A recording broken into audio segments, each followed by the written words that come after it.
All right. Now let's actually get into details about Microsoft Azure. I think in the next couple of slides, I want to give you uh, a broad overview of all the services that's basically offered in Azure, along with, you know, with major categories as well. Now, um, I should just mention this that Microsoft Azure is huge. You know, there's things that we didn't even mention last time that we didn't even talk about because it's actually huge. Now there's literally hundreds of services underneath, you know, the Azure umbrella. Okay, and so it's actually going to be quite difficult for you to just, you know, comprehend everything, every offering that Microsoft Azure offers, and so.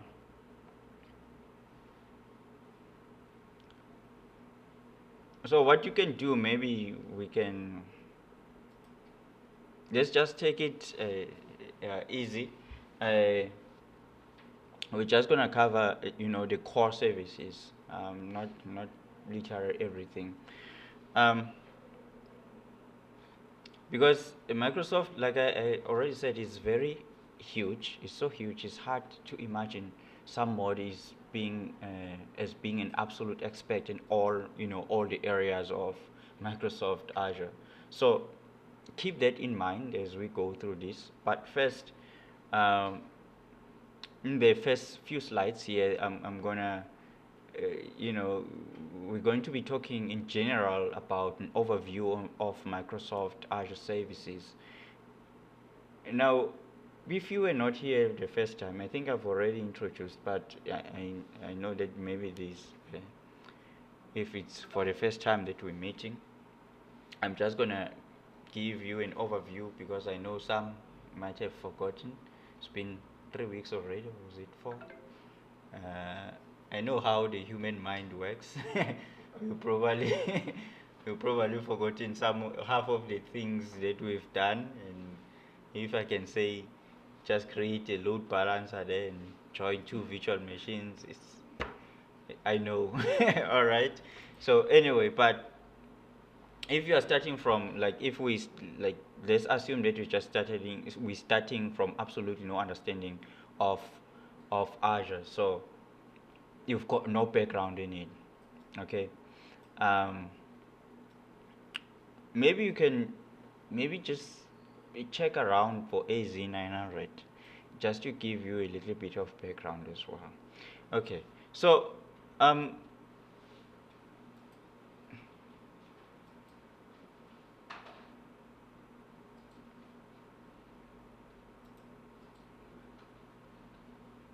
there's also, you can also check Microsoft Learn. Okay, Microsoft Learn as well. If you're starting from scratch, I think they do have a couple of, you know, fundamentals there in there in Microsoft Word. Okay, but I I just want to quickly let's focus on about the basic Azure concept that we are starting. Um, you know, from maybe from a baseline. Now, maybe because, let's say, maybe you're experienced in some sections, but not as experienced as others as well. So this is sort of the base setting, before we get into details of, you know, independent services throughout this training. So we want to talk about basics. Now, to me, the basics are those three core services. Okay, the core services that we talked about, which is the virtual machines, the virtual network, and storage. Now, I look at these three,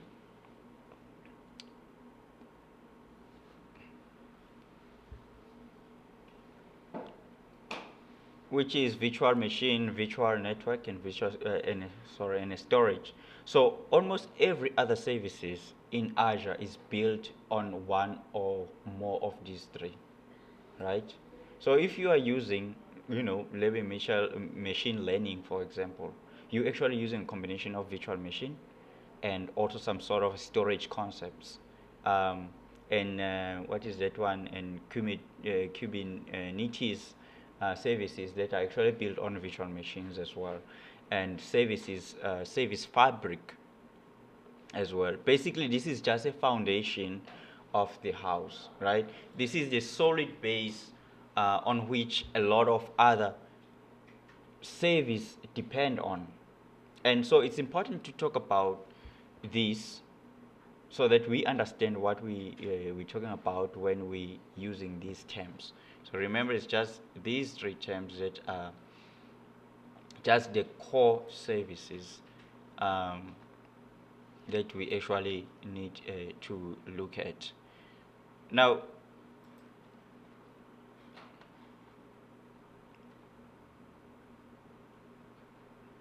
I think I went too fast there. Now, so the first term here is virtual machine, and hopefully you've heard this before.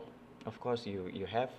But what exactly is it? We said it is either Windows or Linux operating system, right?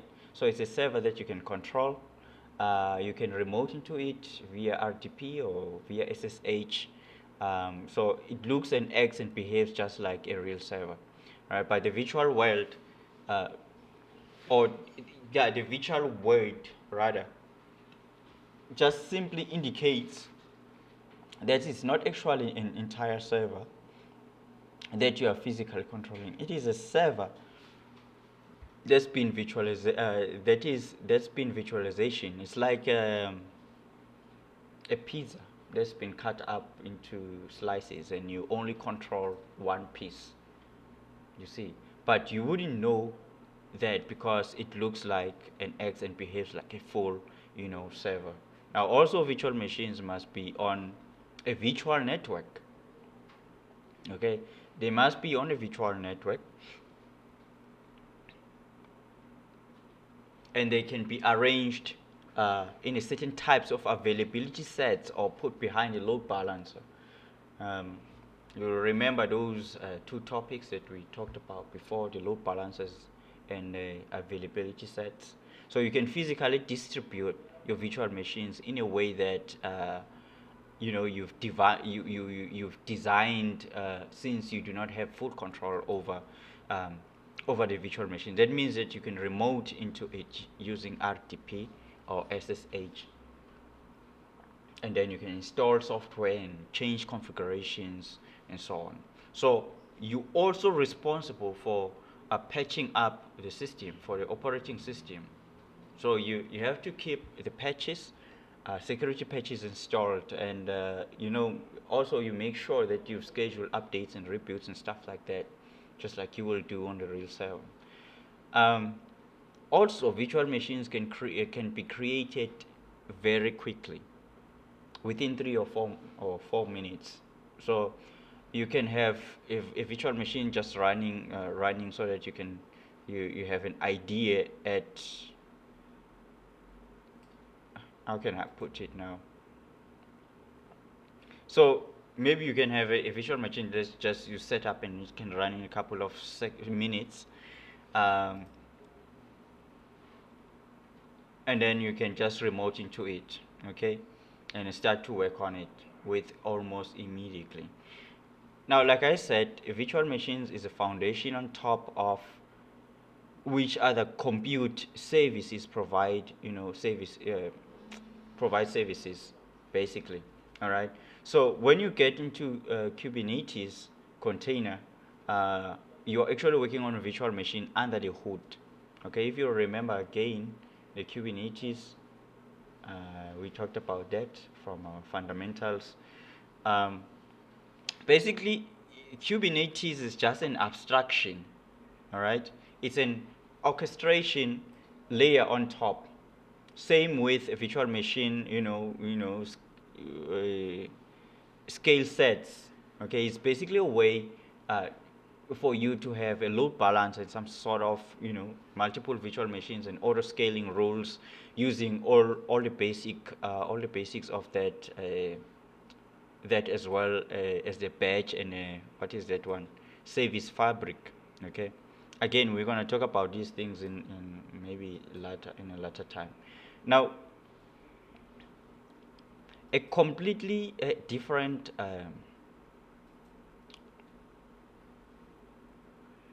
Oh yeah. So now there's another one that is called another service called that is completely different than a virtual machine, and it's called the app service.